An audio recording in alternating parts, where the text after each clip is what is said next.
গল্প হারিয়ে যাওয়া সেই তুমি। লেখনীতে ইনায়া আর হাত দিয়ে ঝেড়ে ঝেড়ে বিছানা পরিষ্কার করছে এক 21 বছরের তরুণী। কাজের মধ্যে থাকলেও মন তার পড়ে আছে অন্য এক জায়গায়। কপাল বেয়ে গড়িয়ে পড়ছে বিন্দু বিন্দু ঘাম। সরু নাকটাও লাল হয়ে আছে। দেখে মনে হচ্ছে ঠান্ডা লেগেছে। বিছানা পরিষ্কার করে সোজা নিচে চলে গেল সে। এখন বাজে রাত 12টা। কাউচের উপর অপেক্ষা করছে তার ভালোবাসার মানুষ, তার স্বামীর জন্য। সে যতটা তার স্বামী নামক মানুষটাকে ভালোবাসে ততটা কি সেই মানুষটাও তাকে ভালোবাসে? বসে বসে ভাবছে সে। তরুণীটার নাম যারা চৌধুরী। তবে বর্তমানে তার নাম মিসেস তাহসান সাদিকি নারিয়ান। সবে মাত্র 1 বছর হবে ওদের বিয়ের। বিয়েটা হয়েছে পরিবারের ইচ্ছার বিরুদ্ধে, মানে পালিয়ে, যার ফলে মেয়েটাকে তার পরিবার বাড়ি থেকে বের করে দিয়েছে। যারার বাবা একজন বড় বিজনেসম্যান। আর যারা তার বাবা মায়ের ছোট মেয়ে। তার একটা বড় ভাই আছে যার নাম জাহিদ চৌধুরী।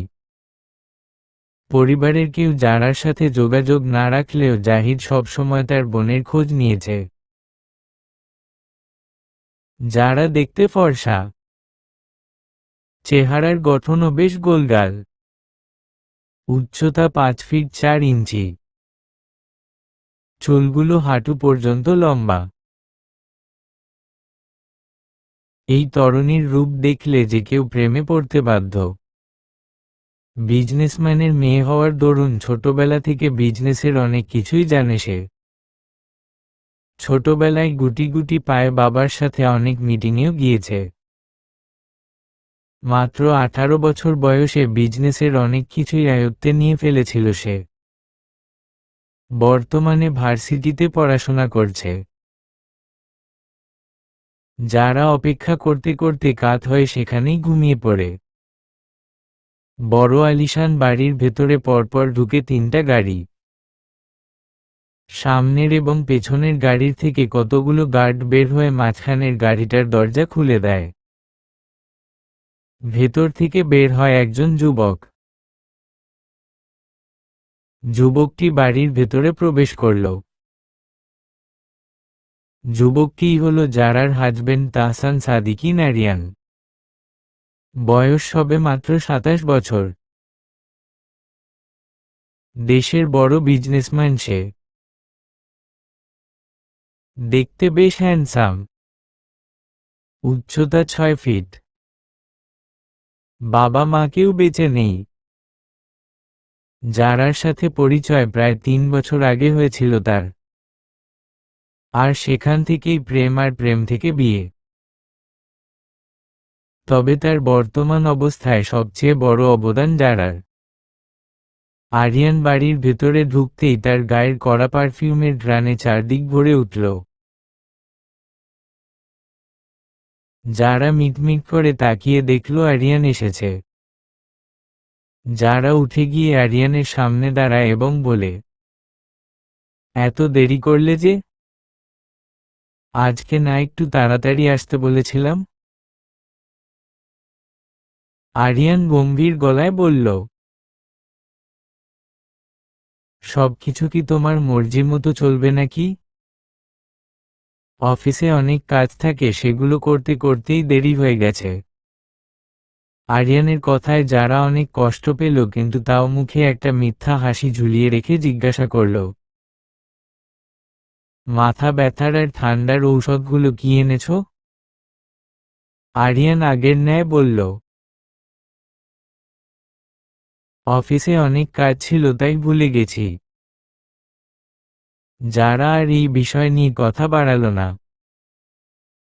আরিয়ানকে বলল, ফ্রেশ হয়ে এসো,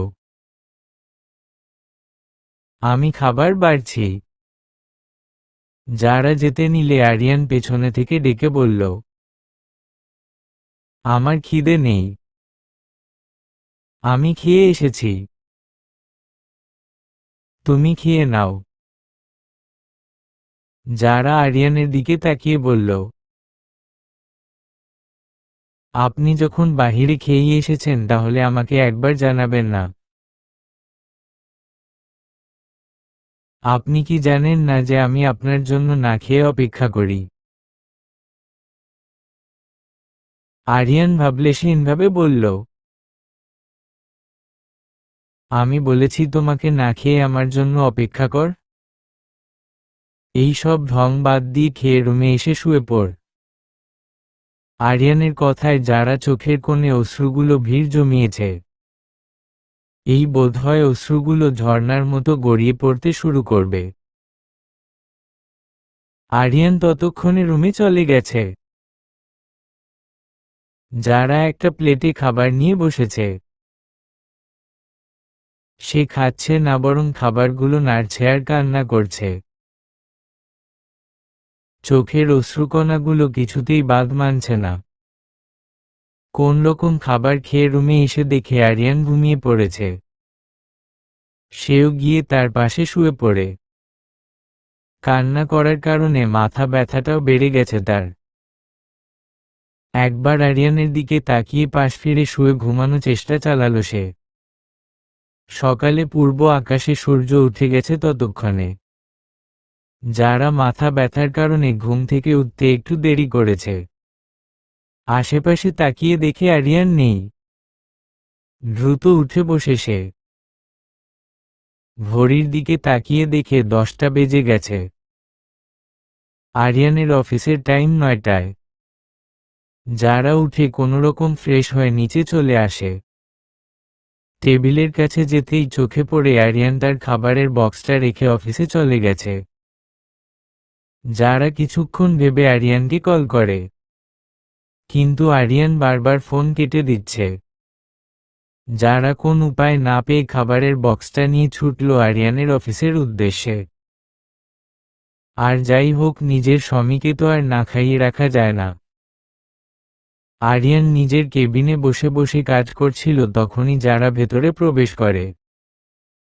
যারাকে দেখে আরিয়ান কিছুটা বিরক্ত হয়ে যায় এবং বলে, কারোর কেবিনে ঢুকতে হলে নক করে ঢুকতে হয়, তুমি সেটা জানো না? আরিয়ানের ব্যবহারে যারা কিছুটা অবাক হয়ে বলে, আমি তো আগে পারমিশন ছাড়াই ঢুকতাম, আর তুমি তো বলেছিলে আমাকে পারমিশন নিয়ে ঢুকতে হবে না। আরিয়ান চ শব্দ করে বলল, আগে বলেছি তো বলেছি, এখন থেকে পারমিশন নিয়ে ঢুকবে। যারা মাথা নাড়াল। তার খুব কষ্ট হচ্ছে। আরিয়ান তার সাথে এমন ব্যবহার কিভাবে করল? আরিয়ান নিজের দৃষ্টি ল্যাপটপে থাকা অবস্থাতেই জিজ্ঞাসা করল, এখানে কেন এসেছ? খাবারটা ফেলে এসেছিলে তাই দিতে এলাম। যারার কথার মাঝখানে কেবিনে প্রবেশ করে আরিয়ানের অ্যাসিস্ট্যান্ট রাইসা। যারা ভ্রু কুঁচকে রাইসাকে জিজ্ঞাসা করে, তুমি ঢোকার সময় পারমিশন নিলে না কেন? রাইসা কিছু বলার আগেই আরিয়ান বলল, আমার অ্যাসিস্ট্যান্ট হিসেবে ওর কোন পারমিশনের প্রয়োজন নেই। আরিয়ানের কথাটা যারার হজম হলো না। রাইসা যারাকে এক প্রকার উপেক্ষা করে বলল, স্যার, আপনি তো খাবার বাসায় রেখে এসেছেন, তাই আমি নিজে হাতে খাবার বানিয়ে নিয়ে এসেছি। আরিয়ানের দিকে খাবারের বক্সটা এগিয়ে দিল এবং আরিয়ান সেটা নিল। যারা বাচ্চাদের মতো ঠোঁট উল্টে বলল, আমি যে খাবার এনেছিলাম সেটার কি হবে? আরিয়ান ভাবলেশহীনভাবে জবাব দিল, বাসায় নিয়ে গিয়ে ফেলে দাও। যারার এবার রাগ হলো। সে এত কষ্ট করে খাবারগুলো নিয়ে এলো, অথচ সে এগুলো না রেখে বলছে বাসায় নিয়ে গিয়ে ফেলে দিতে। যারার আগে চোখ বন্ধ করে রাইসাকে বলল, রাইসা, তুমি একটু বাহিরে যাও, আমার ওনার সাথে কিছু কথা আছে। রাইসা যারার দিকে তাকিয়ে একটা মুচকি হাসি দিয়ে বলল, আমার এখানে কিছু কাজ আছে ম্যাম, কাজ শেষেই চলে যাব। যারা এক ভ্রু উঁচু করে বলল, কিন্তু আমি এখনই যেতে বলছি। আমাদের স্বামী স্ত্রীর মাঝের কথা নিশ্চয়ই আমি তোমার সামনে বলবো না। So please leave. রাইসা এক প্রকার মুখ ভেঙচি কেটে চলে যায়। আরিয়ান এতক্ষণ যারার দিকেই তাকিয়েছিল, তবে বিরক্তি নিয়ে। আরিয়ানের দৃষ্টি গভীর। যারা আরিয়ানের কাছে এসে দাঁড়ালো এবং দৃঢ় গলায় বলল, তোমার হয়েছেটা কি আমাকে একটু বলবে? আমার সাথে এমন কেন করছো? গত কয়েক মাস ধরে দেখছি তুমি আমার সাথে ভালো করে কথা বলছো না। আরিয়ান তার চেয়ারে আরো আয়েশ করে বসে বলল, কেমন করছি? যারার রাগে কান্না চলে এসেছে। কিছুদিন আগেও তো আরিয়ান তাকে চোখে হারাতে, তাহলে এই রকম দিন দিন পরিবর্তন কেন হচ্ছে? যারার আগে আরিয়ানের কলার ধরে দাঁড় করিয়ে চিৎকার করে বলে, কেমন করছো মানে? তুমি বুঝতে পারছো না তুমি কেমন করছো? আমাকে কি এখন তোমার বিরক্ত লাগে যে তুমি সব সময় আমার থেকে দূরে দূরে থাকো? আগে তো এমন ছিলে না। আজকাল আমার সাথে এমন রুড বিহেভিয়ার কেন করছো? সমস্যা কি তোমার? আমার আর সহ্য হচ্ছে না তোমার এই ব্যবহার। আরিয়ার নিজের কলারের দিকে তাকিয়ে বলল, কলারটা ছাড়ো। কোন সাহসে তুমি আমার শার্টের কলার ধরেছ? যারা আরিয়ানের কলার ছেড়ে দিয়ে তাকে জড়িয়ে ধরে এবং কান্না করতে করতে বলে, কেন এমন করছো আরিয়ান? আমি গত কয়েক মাস থেকে দেখছি তুমি আমার সাথে ঠিক করে কথা বলো না। সব সময় আমাকে অবহেলা করেছো, কিন্তু কেন? আমাকে কি এখন আর তোমার ভালো লাগে না? তুমি জানো কালকে আমার কত মাথা ব্যথা করেছিল। আরিয়ান যারার কোন কথাই যেন শুনল না। তাকে এক প্রকার ধাক্কা দিয়ে নিজের থেকে সরিয়ে দিল। যারা তাল সামলাতে না পেরে মেঝেতে পড়ে গেল। আরিয়ান রাগী গলায় বলল, এইটা কোন ধরনের অসভ্যতাম? যখন তখন কেন আমাকে জড়িয়ে ধরো? আমার এই সব ভালো লাগে না। আর কি যেন বললে, এখন আর আমার তোমাকে ভালো লাগে না? হ্যাঁ, আমার এখন আর তোমাকে ভালো লাগে না। হয়েছে শান্তি, এবার বাসায় যাও। আরিয়ানের কথা শুনে যারার পায়ের নিচ থেকে যেন মাটি সরে গিয়েছে। যারা কোন এক প্রকার উঠে দাঁড়াল। ছলো চোখে আরিয়ানের দিকে তাকিয়ে আবার জিজ্ঞাসা করল, আমাকে সত্যিই এখন আর ভালো লাগে না? না। যারা কান্না কিছুটা সংযত রেখে বলল, এখন আমাকে ভালো লাগবে কিভাবে? রাইসা আছে না তোমার সুন্দরী অ্যাসিস্ট্যান্ট, ওকেই তো এখন ভালো লাগবে। আরিয়ানের কথাটা কানে লাগল। উঠে দাঁড়িয়ে যারার গালে একটা কষিয়ে চড় মারে। যারা গালে হাত দিয়ে দাঁড়িয়ে আছে। আজকে জীবনের প্রথমবার আরিয়ান তার গায়ে হাত তুলল, যেটা যারা আরিয়ানের কাছ থেকে আশা করেনি। তোমার সাহস কি করে হয় এই কথা বলার? তুমি আমার চরিত্রের দিকে আঙুল তুলছ? যাও এখান থেকে, এক্ষুনি, এই মুহূর্তে আমার অফিস থেকে বেরিয়ে যাও।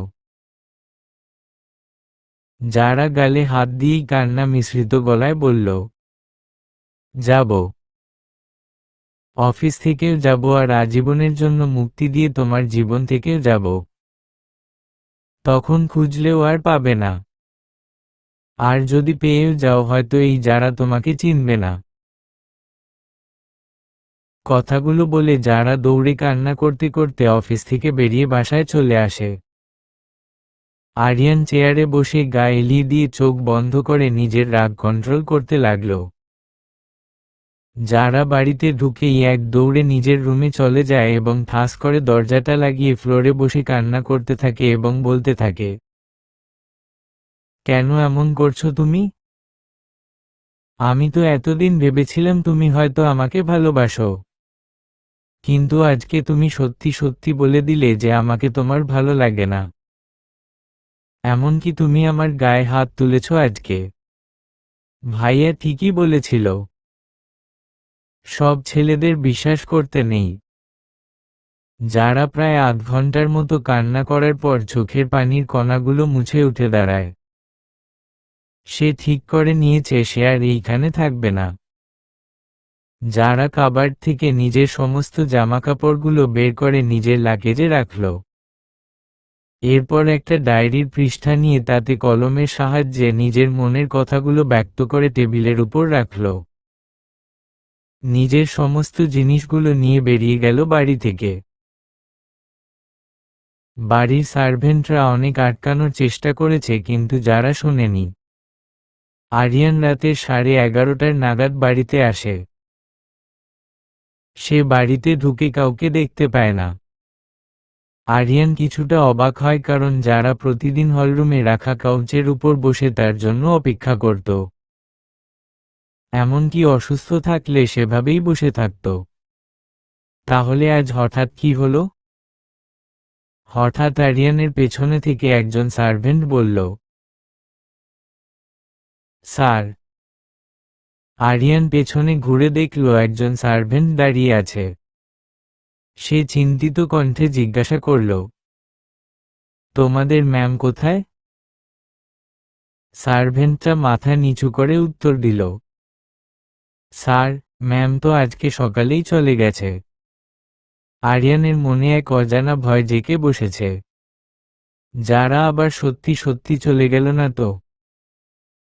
আরিয়ান সার্ভেন্টটাকে প্রশ্ন ছুড়ল, কোথায় গিয়েছে? জানি না স্যার।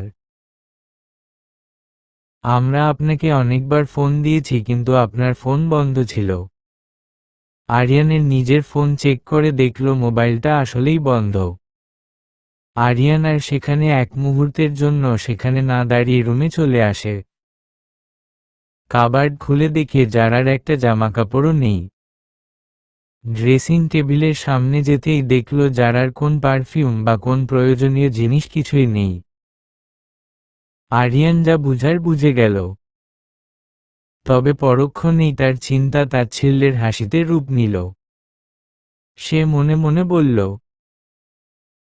নতুন করে জীবন শুরু করো। আমার কাছে আর ফিরতে হবে না। হয়তো এটাই আমাদের ভাগ্যে ছিল। আরিয়ান ফ্রেশ হতে চলে যায়। কিন্তু সে কি আদৌ জানে ভবিষ্যৎ কি হতে চলেছে? সে কি কিছুই উপলব্ধি করতে পারছে না। আকাশে বিদ্যুৎ চমকাচ্ছে। মনে হচ্ছে এখনই বৃষ্টি শুরু হবে। হালকা হালকা ঝড়ো হাওয়া বইছে। যারা বাড়ি থেকে বেরিয়ে এসেছে তো ঠিকই কিন্তু তার যে কোথাও যাওয়ার জায়গা নেই। কোথায় যাবে সে? কোথায় থাকবে? যে মানুষটার জন্য নিজের পরিবারটাকে ছেড়ে এসেছে সেই মানুষটাও আজ তাকে ভালোবাসে না। এর চেয়ে কষ্ট কি আর হতে পারে? যারা রাস্তার একধারে হাঁটু গেড়ে বসে হাঁটুর ভাঁজে মুখ লুকিয়ে নীরবে কান্না করে যাচ্ছে। তার পাশেই অযত্নে পড়ে আছে তার লাগেজ। যারার বড় ভাই জাহিদ এখান দিয়েই যাচ্ছিল। এমনকি যারাকে ক্রস করে চলেও গেছে কিন্তু তার মনে হলো সে তার পরিচিত কাউকে দেখেছে তাই গাড়িটা থামিয়ে জানালা দিয়ে উকি দিল। যারাকে দেখে এক দেখাতে চিনে ফেলেছে। জাহিদ যারাকে এভাবে রাস্তায় বসে কান্না করতে দেখে দ্রুত গাড়ি থেকে নেমে যায়। দৌড়ে যারার সনে এসে দাঁড়ায়। সামনে কারোর উপস্থিতি টের পেয়ে যারা চোখ তুলে তাকায়। জাহিদ বিস্ময়ের চোখে তার দিকে তাকিয়ে রয়েছে। যারা উঠে দাঁড়িয়েই জাহিদকে জড়িয়ে ধরে হাউমাউ করে কান্না শুরু করে দেয়। জাহিদও তাকে জড়িয়ে ধরে আদুরে কণ্ঠে জিজ্ঞাসা করে, কি হয়েছে বোন? তুই এই সময় এইভাবে রাস্তায় কেন? বল আমাকে। যারা কান্না করতে করতে সব ঘটনা খুলে বলল। জাহিদ রাগে ফুঁসছে। যে বোনের গায়ে সে ভাই হয়েও একটা ফুলের টোকা দেয়নি, সে বোনের গালে আরিয়ান চড় মেরেছে। যারা জাহিদকে বলল, ভাইয়া তুমি ঠিকই বলেছিলে, লাভ ম্যারেজ বেশিদিন টিকে না। কথাটা আজকে সত্য হয়ে গেল। জাহিদ সান্ত্বনাশ্রুপ বলল, এমন কথা কেন বলছিস বোন? তুই চিন্তা করিস না, সব ঠিক হয়ে যাবে। তুই এখন চল, আমি তোকে বাসায় দিয়ে আসছি। জাহিদের এহেন কথা শুনে যারা জাহিদকে ছেড়ে সরে দাঁড়িয়ে বলল, আমি আর ওর বাড়িতে যাব না ভাইয়া, আমি একেবারের জন্য চলে এসেছি। তাহলে তুই এখন কোথায় যাবি? বাবা মা তো তোকে বাড়িতে ঢুকতে দিবে না। তাহলে? যারা কণ্ঠটা শক্ত করে বলল, ভাইয়া আমি বিদেশ চলে যাব। তোমার নিশ্চয়ই মনে আছে আমি স্কলারশিপ পেয়েছিলাম। আমি এখন এই স্কলারশিপই কাজে লাগাবো। আমি নিজে প্রতিষ্ঠিত হয়ে ওকে দেখিয়ে দিতে চাই। যারার কথায় জাহিদ কিছুটা খুশি হয়। সে যারাকে আবার জড়িয়ে ধরে বলে, দ্যাটস মাই সিস্টার। তাহলে এখন চল। কিন্তু ভাইয়া আমার পাসপোর্ট তো বাবার কাছে। সমস্যা নেই, আমি আছে না। চল। জাহিদ যারাকে নিয়ে গাড়িতে বসায়। গাড়ি চলছে আপন গতিতে। জাহিদ একটু পর যারাকে দেখছে যে সে কান্না করছে কিনা। যারা একমনে বাহিরের দিকে তাকিয়ে আছে আর অতীতের কথাগুলো ভাবছে। অতীত। ঢাকা শহরে এমনিতেই রাস্তায় প্রচুর জ্যাম থাকে, আবার তার উপর ভ্যাপসা গরম। গাড়ির হর্নগুলোও যেন প্রতিযোগিতা করে বেজেই চলেছে। থামার কোন নামই নেই। যারা রাস্তার একপাশে অনেকক্ষণ ধরে দাঁড়িয়ে আছে কিন্তু কিছুতেই রাস্তা পার হতে পারছে না। যার বিরক্তি নিয়ে মনে মনে বলছে, আরে দূর, আজকে গাড়িটাও আসেনি। এখন আমি রাস্তা পার হব কিভাবে? যত সব। যারা কিছুক্ষণ দাঁড়িয়ে থেকে দেখল রাস্তা এখন কিছুটা ফাঁকা আছে। যারা রাস্তার দিকে পা বাড়ায়। রাস্তার মাঝখানে চলে আসার পর সে খেয়াল করে একটা গাড়ি খুব দ্রুত গতিতে এগিয়ে আসছে তার দিকে। যারা ভয়ে চোখ মুখ খিচে বন্ধ করে ফেলে। গাড়িটা যখন যারার খুব কাছাকাছি চলে এসেছে ঠিক তখনই কেউ তাকে এক টান দিয়ে রাস্তা থেকে সরিয়ে নিয়ে আসে। অনেকক্ষণ যাবৎ যারা চোখ বন্ধ করে আছে। যারার মনে হলো তার কিছুই হয়নি, তাই সে ধীরে ধীরে চোখ মেলে তাকায়। চোখ মেলে তাকাতেই দেখে একজন যুবক তার হাত ধরে দাঁড়িয়ে আছে। যুবকটির দৃষ্টি গভীর। সুদর্শন যুবকটির দৃষ্টির সাথে দৃষ্টি মেলানো সাথে সাথে এই অষ্টাদশী জরার মনে এক উথাল পাথাল ঝড় শুরু হয়ে গেছে। যুবকটি তার হাত ছেড়ে দিয়ে বলল, রাস্তা পার হওয়ার সময় দেখে পার হতে পারো না? এক্ষুনি তো অ্যাক্সিডেন্ট হয়ে যেত। যারা নিশ্চুপ তাকিয়ে আছে যুবকটির পানে।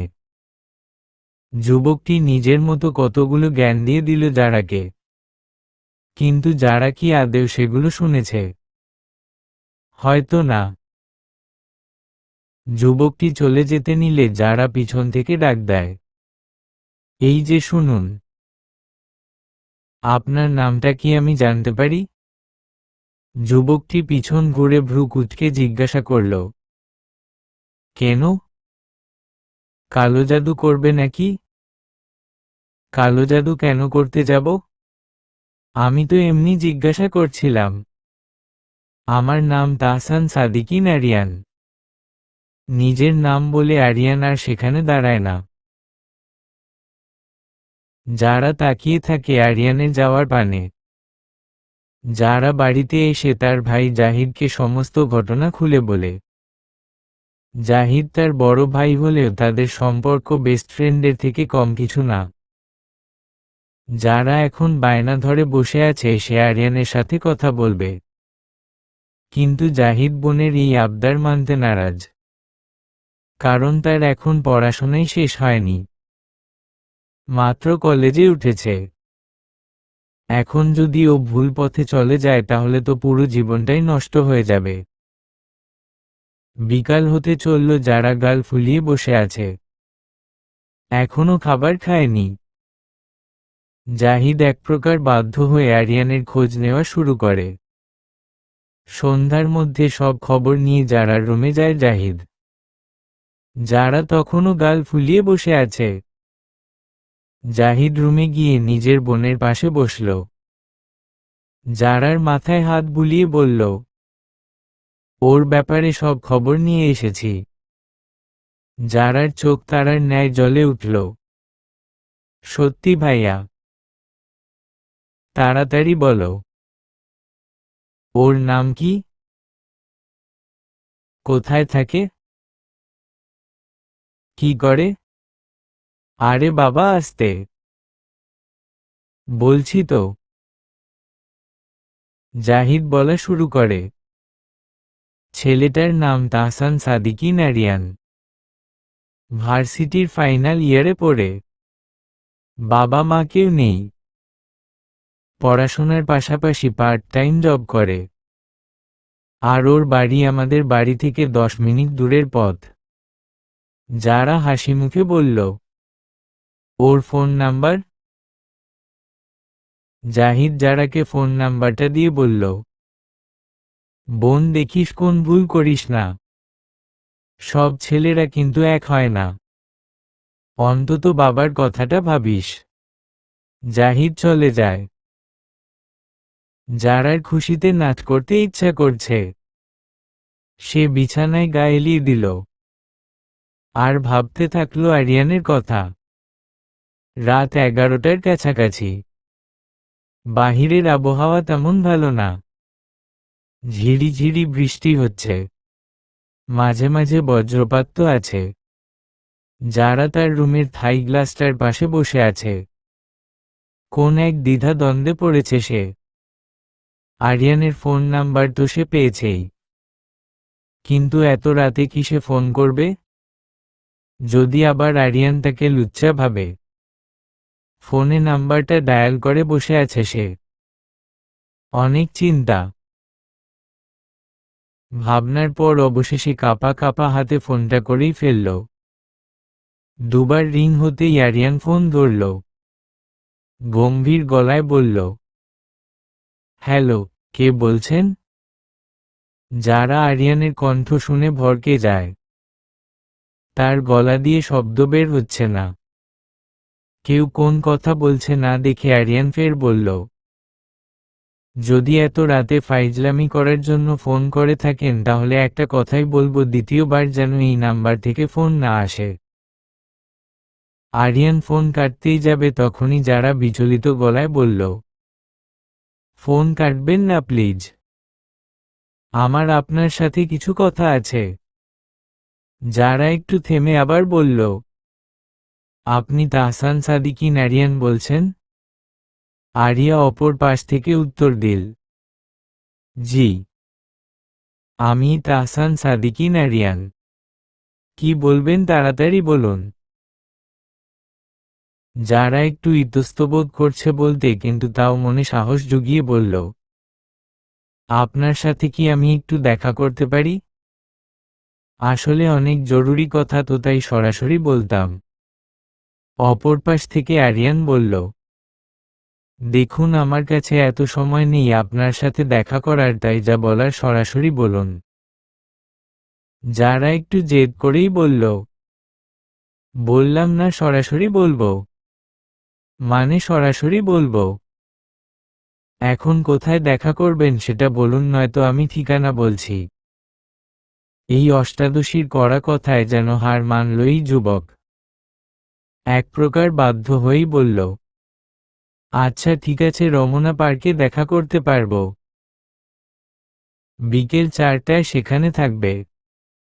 2 মিনিট দেরি হলে আমাকে পাবে না। যারা খুশি হয়ে বলল, ওকে। দুপুর 3টায় যারা টিউশনের নাম করে বেরিয়ে পড়েছে। আধ ঘন্টার মধ্যে সে পৌঁছে যায়। যারা ঘড়ির দিকে তাকিয়ে দেখল তখন সবেমাত্র 3:30 বাজে। যারা একটা বেঞ্চের উপর গিয়ে বসল।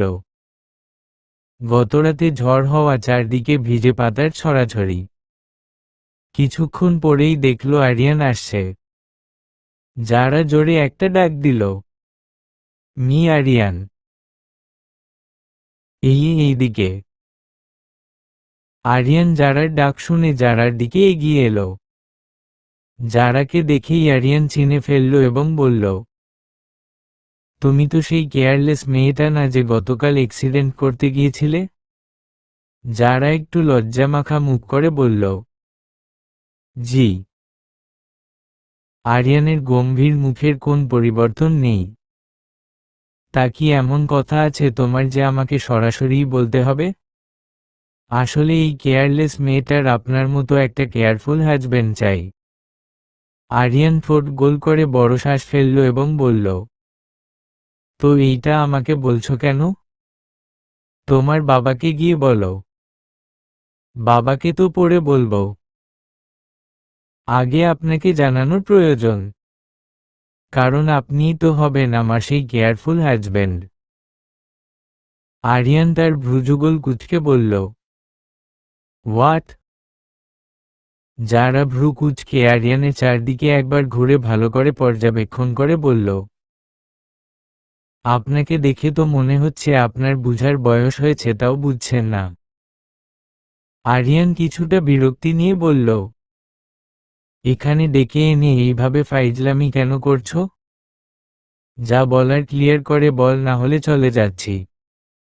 যারা তড়িৎ গতিতে বলল, আরে আরে বলছি তো। যারা একটা দীর্ঘশ্বাস ফেলে সোজাসুজি বলল, আমি আপনাকে ভালোবেসে ফেলেছি। কালকে যখন আপনি আমাকে অ্যাক্সিডেন্টের হাত থেকে বাঁচিয়েছিলেন, তখন থেকে আমি আপনার প্রেমে হাবুডুবু খাচ্ছি। আপনি কি আমার প্রস্তাব গ্রহণ করবেন? আরিয়ান চোখ বন্ধ করে একটা জোরে নিঃশ্বাস ফেলে বলল, সরি, আমার কাছে এই রকম অযথা সময় নেই। তুমি জানো আমার কাছে ভালোবাসা মানে কি? কি? আকাশে তারা গুনা। যারার চোখ জ্বলজ্বল করে উঠল এবং বলল, ইনফিনিটি? না, সময়ের অপচয়। যারা মুখটা বাংলার 5-এর মতো করে বলল, তার মানে আপনি আমার প্রস্তাব গ্রহণ করলেন না? না। আরিয়ান হাঁটা ধরল। যারা তার পেছনে পেছনে যেতে লাগল, কিন্তু পরবর্তীতে কিছু একটা ভেবে থেমে গেল। আপনি তো একদিন না একদিন আমার প্রপোজাল একসেপ্ট করবেনই। আপনি করতে না চাইলেও আমি করাবো। এইটাই যারা চৌধুরীর চ্যালেঞ্জ। যারাও নিজের বাড়িতে চলে এলো। মাঝখান দিয়ে কয়েকদিন চলে গেল। যারা প্রতিনিয়ত আরিয়ানকে ফোন দিয়ে কথা বলতো। আরিয়ান যারার কয়েকটা নাম্বার ব্লকও করেছে, কিন্তু যারা আবার বেহায়ার মতো তাকে অন্য নাম্বার দিয়ে ফোন করত। তাই আরিয়ান তার বন্ধুদের দিয়ে যারার ব্যাপারে খোঁজ নিতে বলেছে। আর তার বন্ধুরাও যারার ব্যাপারে সব খবর নিয়ে এসেছে। আরিয়ানের বন্ধু বলল, দোস্ত তুই জানলে কেমন রিয়েক্ট করবি জানি না, তবে আমি যখন ওর ব্যাপারে জেনেছি তখন সেখানেই শোকটার হয়ে দাঁড়িয়েছিলাম। হেয়ালিপানা না করে বল, তুই জানিস তোর পেছনে কে পড়েছে? এই শহরের সবচেয়ে বড় বিজনেসম্যান জাকির চৌধুরীর একমাত্র ছোট মেয়ে যারা চৌধুরী। আরিয়ান চোখ বড় বড় করে চেঁচিয়ে বলল, কি? হুম।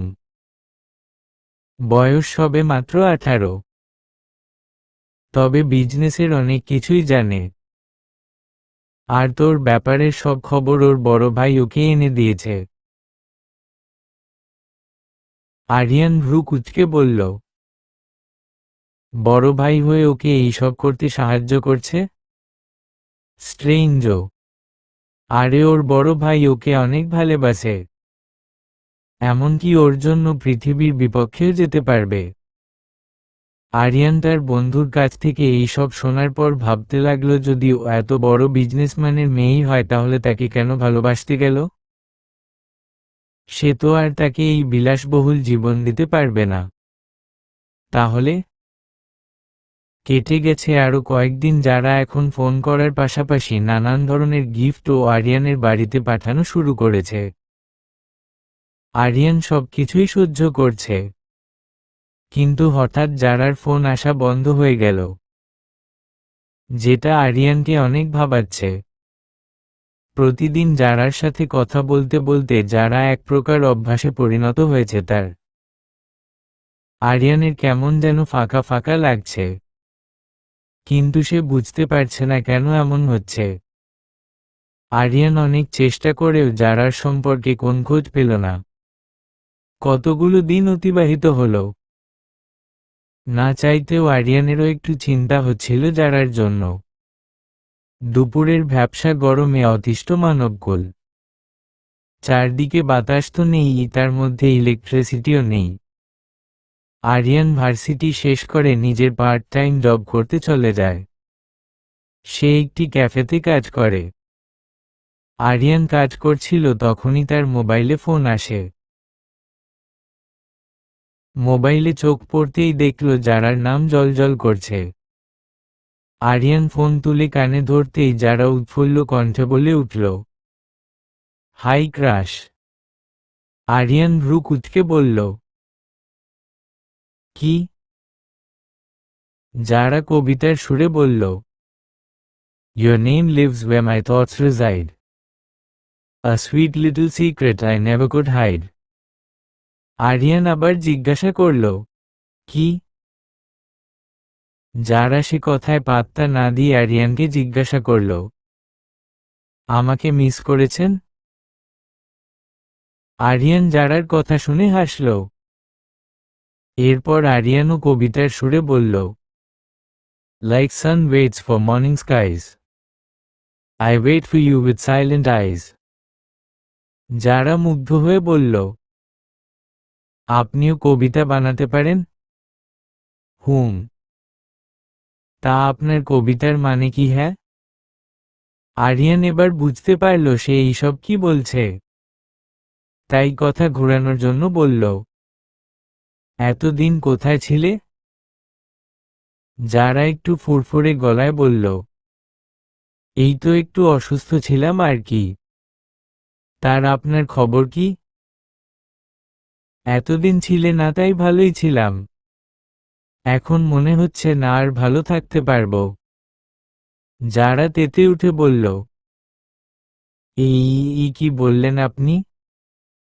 আরিয়ান পাত্তা না দিয়ে বলল, তুমি না অসুস্থ? যাও বিশ্রাম নাও, এত কিছু শুনতে হবে না। আরিয়ান ফোনটা কেটে দিল। ফোন কাটার পর তার কেমন যেন অনুভূতি হচ্ছে।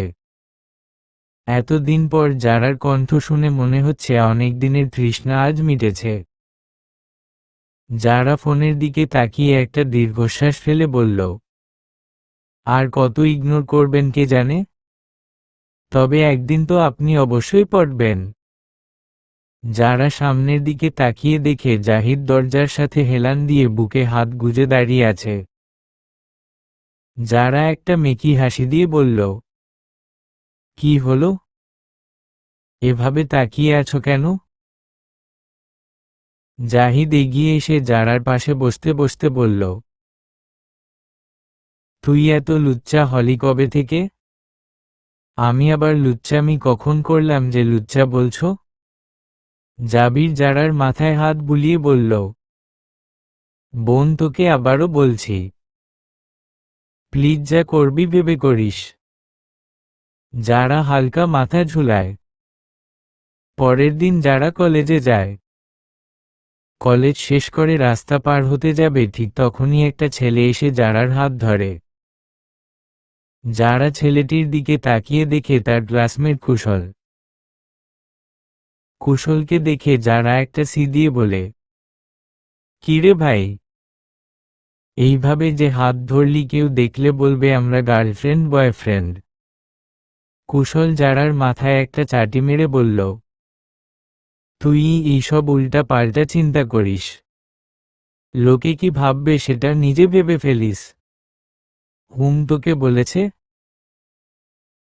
আচ্ছা, এখন কথা না বাড়িয়ে চল, রাস্তা পার হই। যারা আর কুশল হাত ধরে রাস্তা পার হয়। আরিয়ান দূর থেকে সবটাই লক্ষ্য করল। সে এই দিক দিয়েই যাচ্ছিল। আরিয়ানের কেন যেন অনেক রাগ হচ্ছিল। সে আর সেই দিন কাজে না গিয়ে বাসায় চলে আসে। আজকের দুপুরের আবহাওয়াটা একটু নীরব। আশেপাশে বৃষ্টি বৃষ্টি গন্ধ আসছে। আকাশটাও মেঘলা হয়ে আছে। যে কোন মুহূর্তে বৃষ্টি শুরু হবে। আরিয়ান বাসায় এসে কাঁধের ব্যাগটা এক প্রকার ছুঁড়ে মারে। মাথায় দুহাত চেপে ধরে চিৎকার করে বলতে লাগল, ও অন্য ছেলের হাত ধরেছে তো আমার এত জেলাস ফিল হচ্ছে কেন? কি হয়েছে আমার? কি করেছে আমার উপর ওই মেয়ে? আরিয়ান ফ্রেশ হয়ে এসে বিছানায় গা এলিয়ে দিল। একটু ঘুমানোর চেষ্টা চালালো এবং সফলও হলো। সন্ধ্যায় জারার ফোনে ঘুম ভেঙে গেল আরিয়ানের। আরিয়ান ঘুম ঘুম কণ্ঠে ফোন রিসিভ করে বলল, হ্যালো। কে? আরিয়ানের এমন ঘুম ঘুম দৃঢ় কণ্ঠ শুনে জারার কথা বলার ভাষা হারিয়ে গেছে। কেউ কিছু বলছে না দেখে আরিয়ান একবার মোবাইলের দিকে তাকিয়ে দেখল। এবার সে খেয়াল করল যে যারা ফোন করেছে। আরিয়ান উঠে বসল, একপর গম্ভীর কণ্ঠে বলল, তোমার কিছু বলার না থাকলো ফোন কাটো। যারা সময় নষ্ট না করে তড়িৎ গতিতে বলল, আসলে আপনার ঘুম ঘুম কণ্ঠটা অনেক সুন্দর, তাই আর কি কথা বলার ভাষা হারিয়ে ফেলেছি। আরিয়ান একটা দীর্ঘশ্বাস ফেলে বলল, কেন ফোন করেছ? এমনি। আসলে আপনার কথা খুব মনে পড়ছিল। আরিয়ানের দুপুরের কথা মনে পড়তেই বলে উঠল, কেন? বয়ফ্রেন্ড ইগনোর করছে বলে আমার কথা মনে পড়ছে? যারা অবাক হয়ে জিজ্ঞাসা করল, বয়ফ্রেন্ড কার? আরিয়ান উঠে বসল আর গম্ভীর কণ্ঠে বলল, না কিছু না। যারা একটু ভাবল, পরক্ষণেই মনে পড়ল কুশলের কথা। যারা একটা দীর্ঘশ্বাস ফেলে বলল, আর ইউ জেলাস? আমি জেলাস কেন হব? যারা বলল, এইটা আমার এক ফ্রেন্ড জাস্ট। আরিয়ান কিছুই বলল না, উল্টো ফোন কেটে দিল। এইদিকে যারা ফোনের দিকে তাকিয়ে মুচকি মুচকি হাসছে আর মনে মনে বলছে, আপনি যে জেলাস সেটা আমি বুঝে গেছি। রাত ৩টা। বৃষ্টি হওয়ার দরুন চারদিকে ঠান্ডা হাওয়া বইছে। আকাশটাও একটু পরিষ্কার, কিন্তু চাঁদ কিংবা তারার দেখা নেই। শুধু একটু পরপর ভেসে আসছে পেঁচার ডাক। আরিয়ান শুধু এপাশ ওপাশ করছে, কিন্তু ঘুম আসছে না। শুধু যারার কথা মনে পড়ছে তার। আরিয়ান উঠে বসল আর বলতে লাগল, এই মেয়ে আমার পুরো ব্রেন খেয়ে ফেলেছে। পুরো মাথায় চড়ে নাচছে। আমি যে ওকে পছন্দ করি না তা তো নয়, আমিও তো ওকে পছন্দ করি। কিন্তু আমাদের মধ্যে কোন রিলেশন থাকাটা অসম্ভব। ও কোথায় আর আমি কোথায়? ও কি এই সব বুঝে না? আরিয়ান কিছুক্ষণ ভেবে সিদ্ধান্ত নিল যে সে কালকেই জারাকে প্রপোজ করবে। তাই আর দেরি না করে জারাকে একটা মেসেজ সেন্ড করে আবার শুয়ে পড়ল। সকালের পূর্ব আকাশে সূর্য পৃথিবীকে আলোকিত করতে ব্যস্ত। ভেজা মাটি আর জুঁই ফুলের মিশ্রিত গন্ধ যেন চারদিক ম করছে। পাখিগুলো বেরিয়ে গেছে নিজ নিজ কাজে। মানুষজনে ব্যস্ত সড়ক। সকাল 8টা। যারা ঘুম থেকে উঠে নিজের মোবাইলটা হাতে নেয়। মোবাইলের স্ক্রিন অন করতেই বড় রকমের ঝটকা খেলছে। আরিয়ানের মেসেজ এসেছে। যারা দ্রুত নিজের মোবাইলের লক খুলে মেসেজ অপশনে গিয়ে দেখল আরিয়ান লিখেছে, আজকে বিকাল 4টায় দেখা করবে তোমার কলেজের পাশের পার্কটাতে। মেসেজ দেখে মেয়েটার খুশি যেন আর ধরে না। বিছানা থেকে উঠে লাফাতে থাকে। ফাইনালি নিজে থেকে দেখা করতে চাইছে। ইয়ে। বিকেলে যারা সুন্দর করে সেজে পার্কটাতে গিয়ে হাজির হয়। তখন বাজে বিকেল 4টা 15। আশেপাশে কাউকে না দেখে অষ্টাদশীর হৃদয় ভয় হলো, সে কি দেরি করে ফেলেছে? আশেপাশে খুঁজতে লাগলো সে। হঠাৎ তার মোবাইলে একটা মেসেজ আসে, আমাকে খুঁজো না, আমি চলে এসেছি। তবে ওইখানে একটা বেঞ্চে পার্সেল রেখে এসেছি, সেটা নিয়ে বাসায় চলে যাও। যারা পাশের বেঞ্চের দিকে তাকাতেই দেখলো একটা পার্সেল রাখা। পার্সেলটা দেখে খুশি হলেও আরিয়ানের সাথে দেখা হয়নি ভেবে মন খারাপ হয়ে যায়। যারা পার্সেলটা উঠিয়ে আবার গাড়িতে চড়ে বসে আর বাড়িতে চলে আসে। বাড়িতে এসে ড্রেস চেঞ্জ করার আগেই পার্সেলটা খুলতে ব্যস্ত হয়ে পড়ে সে। পার্সেলটা খুলেই দেখলো একটা কালো রঙের গাউন আর একটা চিরকুট। যারার চোখ জ্বলজ্বল করে উঠল।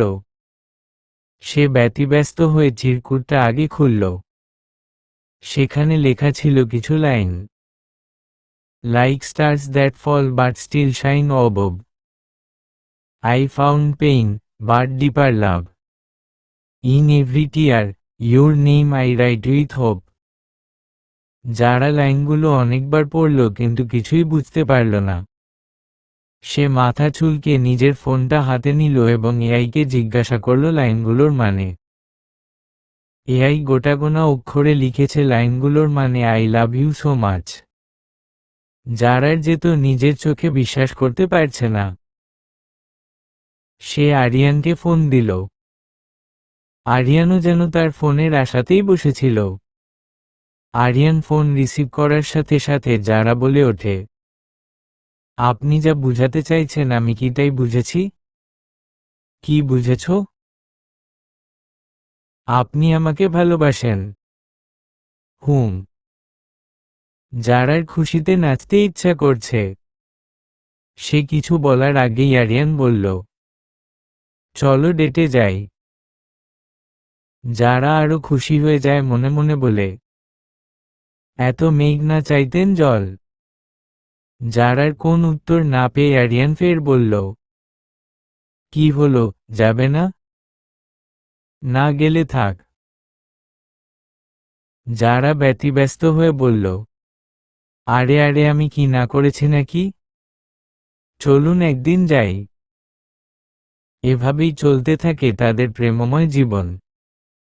দেখতে দেখতে কেটে গেছে 2টা বছর।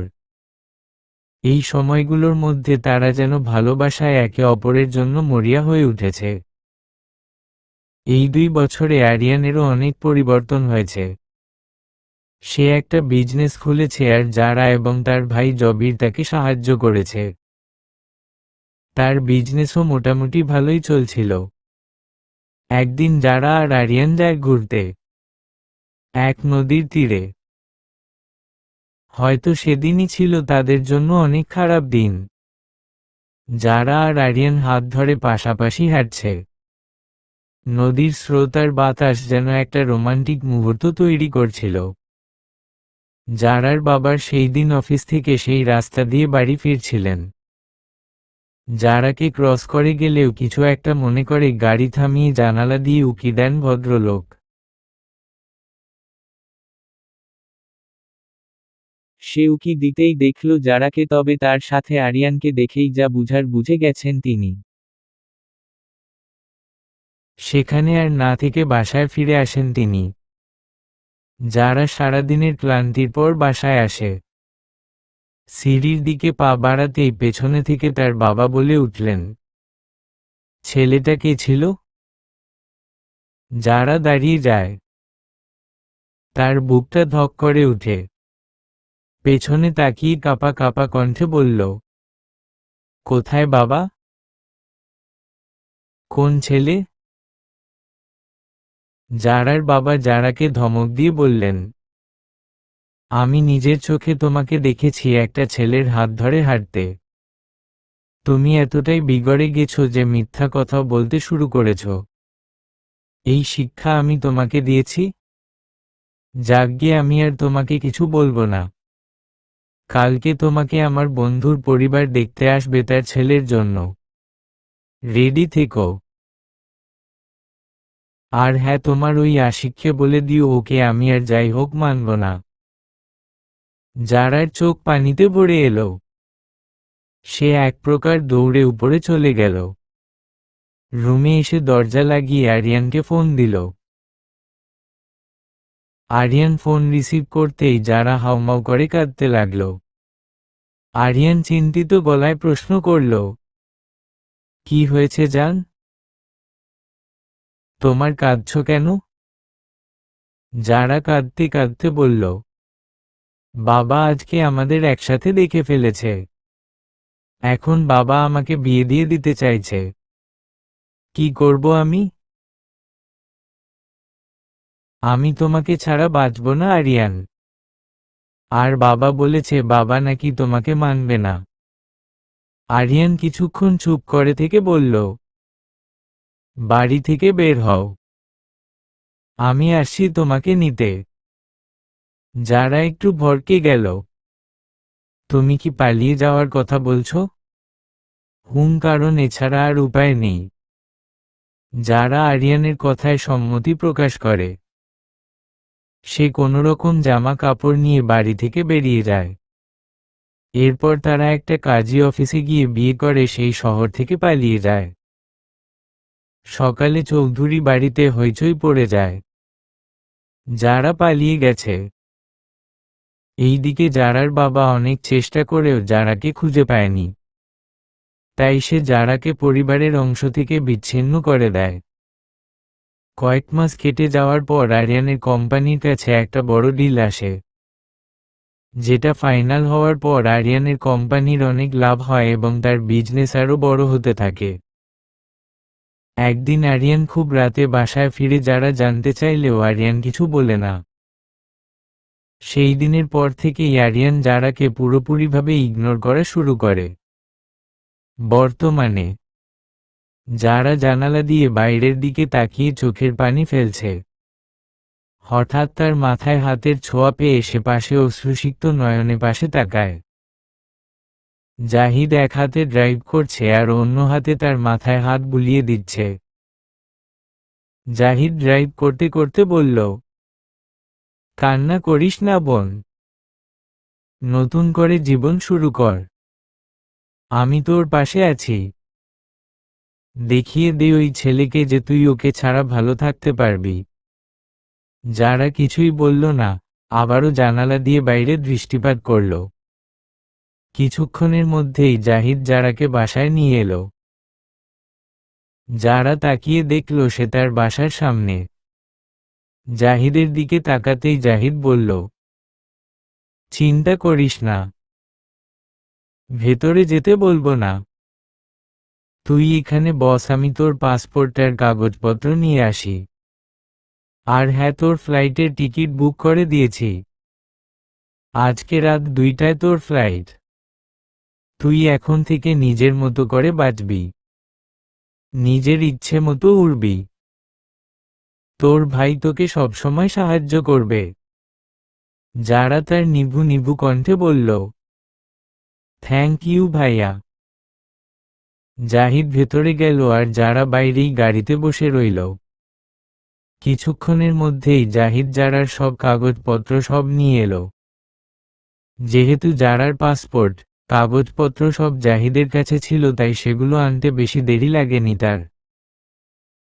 জাহিদ কাগজগুলো যারাকে দিতেই যারা বলল,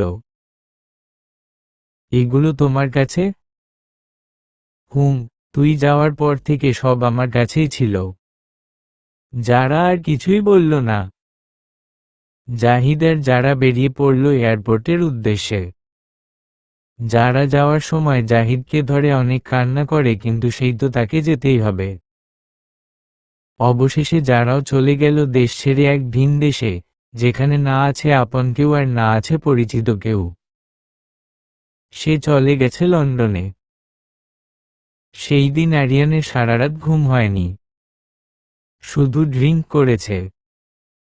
এই তো ভোর 4টার দিকে তার ঘুম লেগেছে। মাত্র বাজে সকাল 9টা। আরিয়ানের ঘুম ভেঙে গেল তার মোবাইলের তীব্র আওয়াজে। আরিয়ান ফোন কানে তুলতেই ধরফরিয়ে উঠে বসল। কিছুক্ষণ পর রেডি হয়ে বেরিয়ে গেল হাসপাতালের উদ্দেশ্যে। হাসপাতালের করিডোরে দুহাঁটু ভেঙে বসে কান্না করছে আরিয়ান। তার হাতে একটা কাগজ। তার চারপাশে দাঁড়িয়ে আছে কতগুলো বডিগার্ড। আরিয়ান হাত দিয়ে নিজের চোখের পানি মুছে গার্ডদের উদ্দেশ্যে বলে, যত তাড়াতাড়ি সম্ভব তোমাদের ম্যাডামকে খুঁজে বের করো। ওকে নিয়ে এসো আমার সামনে। গার্ডগুলো চলে গেল। আরিয়ান কান্না মিশ্রিত কণ্ঠে আবার বলতে লাগল, ফিরে এসো জান। আমার অনেক বড় ভুল হয়ে গেছে। প্লিজ ফিরে এসো। কেটে গেছে 6টা বছর। আরিয়ান কোথাও যারাকে খুঁজে পায়নি। আরিয়ান যারার কষ্টে দিন দিন কেমন যেন হয়ে যাচ্ছে। আজ আরিয়ানের একটা বড় ডিলের ব্যাপারে মিটিং আছে, তাই সে সেখানে যাওয়ার জন্য রেডি হচ্ছে। আজকে তার কেন যেন মনে হচ্ছে যারা তার আশেপাশেই আছে। রেডি হয়ে বেরিয়ে পড়ে অফিসের উদ্দেশ্যে। এক বিলাসবহুল মিটিং রুমে বসে আছে সে। যার সাথে মিটিং করার কথা সেই আসেনি। কিছুক্ষণ পরে শোনা গেল সে আসছে। সবাই সোজা হয়ে বসল। হঠাৎ মিটিং রুমের দরজা খুলে ভেতরে প্রবেশ করল এক যুবতী। সেই যুবতীর দিকে তাকিয়ে আরিয়ান থ হয়ে গেছে। তার মুখে একটাই অস্পষ্ট নাম, যারা। হ্যাঁ, মেয়েটি যারা। আজ সে 27 বছরের যুবতী। যারা তার নির্দিষ্ট চেয়ারে বসে আরিয়ানের দিকে তাকিয়ে বলল, তো মিটিং শুরু করি মি। তাহসান সাদিকিন আরিয়ান। আরিয়ান বাকরুদ্ধ। নিজেকে কোন মতো সামলিয়ে মিটিং শুরু করল। কিছুক্ষণ পর মিটিং শেষ হয়ে গেল। সবাই একে একে রুম থেকে বেরিয়ে গেল। যারাও যখন মিটিং রুম থেকে বেরিয়ে যাবে ঠিক তখনই আরিয়ান পেছনে থেকে তার হাত ধরল। যারা পেছনে তাকিয়ে দেখে আরিয়ান দাঁড়িয়ে আছে। এটা কোন ধরনের অসভ্যতা মি আরিয়ান? অসভ্যতা? আমি তোমার স্বামী। সম্পূর্ণ অধিকার আছে আমার তোমার উপর। যারা একটা তাচ্ছিল্যের হাসি দিয়ে বলল, আপনি হয়তো ভুলে গেছেন আমি 6 বছর আগেই আপনার সাথে সব সম্পর্ক ত্যাগ করে এসেছি। আরিয়ান যারার হাত ছেড়ে দিয়ে বলল, আচ্ছা তবুও আমার কথাটা শোন। আমার তোমাকে অনেক কিছু বলার আছে। যারা হাত উঁচু করে আরিয়ানকে থামিয়ে দিয়ে বলল, আমি আপনার কাছ থেকে কিছুই শুনতে চাই না। যারা কথাগুলো বলে সেখান থেকে চলে যায়। আরিয়ান তার ঠোঁটটা গোল করে একটা নিঃশ্বাস ছাড়ে। আল মনে মনে বলে, যেভাবেই হোক তোমাকে মানাতে হবে, না হলে অনেক দেরি হয়ে যাবে। যারা নিজের অফিসে ফিরে আসে। নিজস্ব কেবিনে ঢুকতেই দেখল জাহিদ বসে আছে। তার পাশে বসে আছে তার বাবা মা। যারা তার বাবা মাকে নিজের কেবিনে দেখে কিছুটা অবাক হয়। যারাকে দেখে যারার বাবা মা এগিয়ে গিয়ে যারাকে জড়িয়ে ধরে। যারা অবাক হয়ে যায়। জাহিদ এগিয়ে এসে যারার মাথায় হাত বুলিয়ে বলে, আমার বোনটা কত বড় হয়ে গেছে। যারার বাবা যারার হাত ধরে বলতে থাকে, মা, ক্ষমা করে দিস আমাদের। আমি রাগের মাথায় তোকে বাড়ি থেকে বের করে দিয়েছিলাম ঠিকই, কিন্তু বাবার মন তো তোকে ছাড়া কেমন যেন ফাঁকা ফাঁকা লাগতো জানিস। পাশ থেকে জারার মা বললেন, বাসায় ফিরে চল মা, অনেকদিন তোকে নিজের হাতে খাবার খাওয়াই না। জারার চোখেও পানি চলে এসেছে। সে চোখ মুছে বলল, ফিরবো আম্মু, কিন্তু এখানে কিছু কাজ আছে, সেগুলো শেষ করেই ফিরব। কেটে গেছে কয়েকটা দিন, যারা বাড়ি ফিরেছে। তবে জারার মুখে হাসি নেই, কোথায় তার হাসিটা গায়েব হয়ে গিয়েছে। জারার বাবা মাও এই বিষয়টা লক্ষ্য করেছে। এই কয়েকদিনে আরিয়ান জারাকে মানানোর অনেক চেষ্টা করেছে, কিন্তু লাভের লাভ কিছুই হয়নি। যারা যে আরিয়ানকে ভুলে গেছে তা নয়, সে প্রতি রাতে আরিয়ানের জন্য কান্না করে। একদিন যারা রাতে ফুফিয়ে ফুফিয়ে কান্না করছিল আর বলছিল, আমি তোমাকে এখনো ভালোবাসি আরিয়ান, কিন্তু তুমি তো আমাকে ভালোবাসতে না। কেন ভালোবাসতে না? জারার বাবা সেদিন পানি আনতে তার রুমের সামন দিয়েই যাচ্ছিল। তখন জারার কান্নার আওয়াজ এসে রুমের দরজা দিয়ে কান পেতে সবটা শুনতে পায়। ভদ্রলোক এবার যেন জারার চুপচাপ হয়ে যাওয়ার বিষয়টা বুঝতে পারেন। পরের দিন জারার বাবা আর জারার ভাই যায় আরিয়ানের অফিসের উদ্দেশ্য। আরিয়ান জারার বাবা আর জাহিদকে দেখে অবাক হয়ে যায়। তারা আরিয়ানের অফিসে গেছে সেটা যেন আরিয়ান নিজ চোখে বিশ্বাসই করতে পারছে না।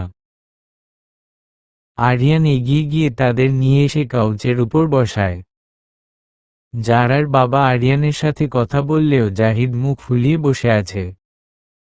দেখো বাবা, আমি জানি না তুমি আমার মেয়েকে ভালোবাসো কিনা, তবে আমার মেয়ে তোমাকে এখনো ভালোবাসে। ও প্রতিদিন রাতে তোমার জন্য কান্না করে। আমি কালকে রাতেও শুনেছি ওর কান্না।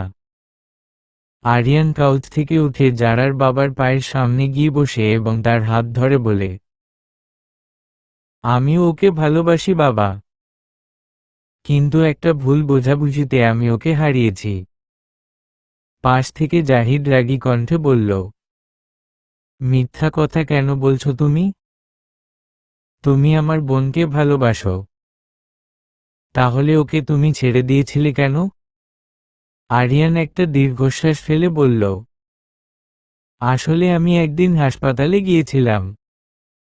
সেদিন আমার কাশির সাথে ব্লাড বের হচ্ছিল, তাই হাসপাতালে টেস্ট করে জানতে পারি আমার ক্যান্সার হয়েছে। আর আমি চাইনি যে যারা আমার জন্য নিজের জীবন নষ্ট করুক। তাই আমি ওর সাথে এমন ব্যবহার করতাম যেন ও নিজে থেকে আমায় ছেড়ে চলে যায়। আমি যদি ওকে বলতাম এই ক্যান্সারের কথা, ও কোনোদিনও আমাকে ছেড়ে যেত না। কিন্তু ভাগ্য, ও যেদিন চলে গেল এর পরের দিন হাসপাতাল থেকে কল আসে যে আমার রিপোর্ট ভুল এসেছে। আমার কোন ক্যান্সার হয়নি, অ্যালার্জির কারণে কোষের সাথে ব্লাড বের হয়েছিল। এমনি এই কথাটা জানার পর অনেক চেষ্টা করেছিলাম ওকে খোঁজার, কিন্তু পাইনি। আরিয়ানের কথাটা শুনে জাহিদ আবার বলল, কোন প্রমাণ আছে? আরিয়ান উঠে গিয়ে নিজের ড্রয়ার থেকে রিপোর্টটা নিয়ে জাহিদের হাতে দেয়। জাহিদ রিপোর্টটা পড়ে বুঝতে পারে যে সে সত্য কথাই বলছে। জারার বাবা আরিয়ানকে জিজ্ঞাসা করল, তার মানে তুমি আমার মেয়েকে এখনো ভালোবাসো? আরিয়ান বলল, কোন সন্দেহ আছে? জারার বাবা নিজের ঠোঁট প্রসারিত করে বলল, তাহলে তো বিয়ের প্রস্তুতি করতে হয় দেখছি। আরিয়ানের চোখে মুখে হাসির ঝলক দেখা গেল। কিন্তু এর মধ্যেই হঠাৎ জাহিদ বলে উঠল, আমি ওকে বোনের জামাই হিসেবে মানব না। আরিয়ান ভ্রু কুঁচকাল।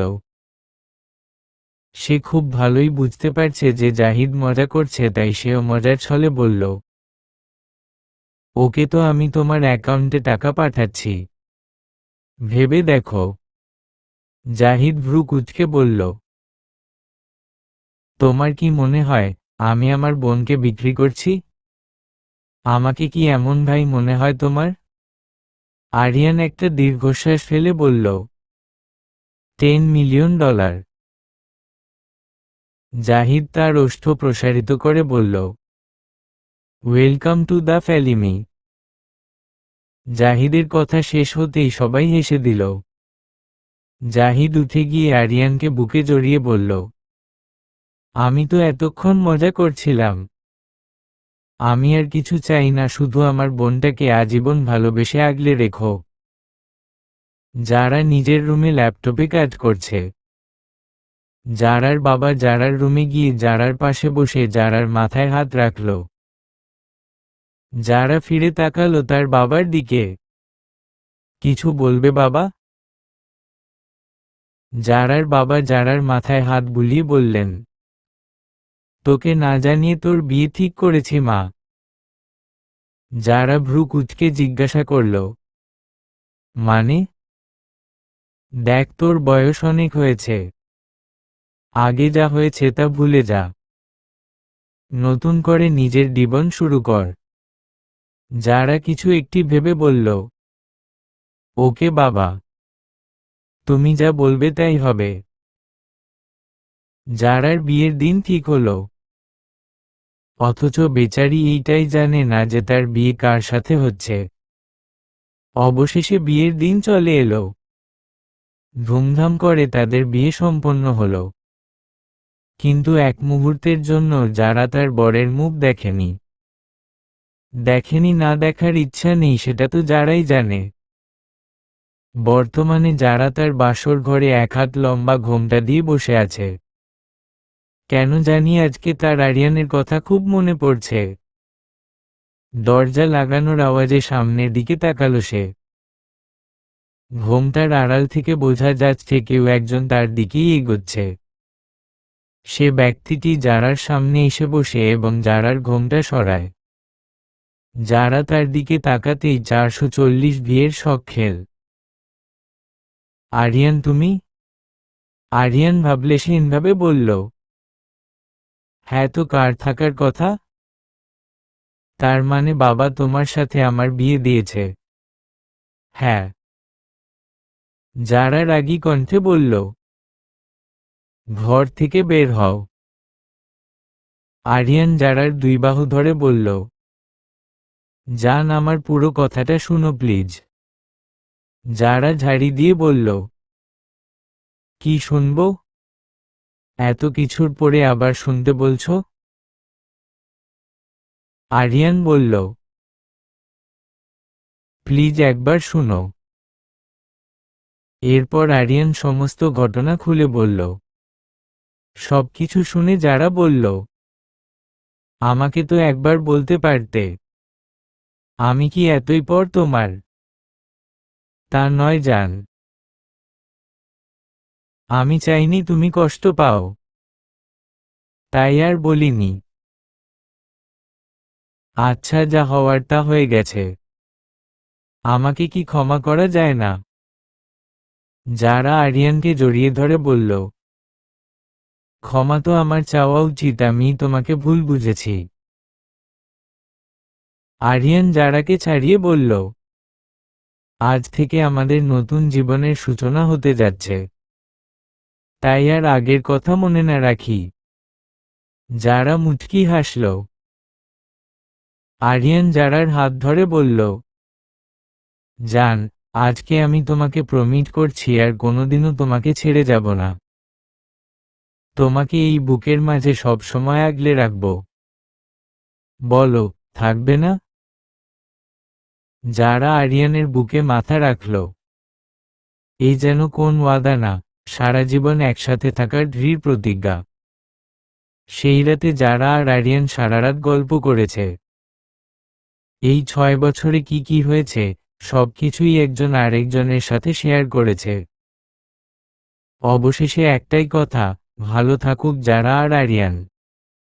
অমরত্ব পাক তাদের এই ভালোবাসা। সমাপ্ত।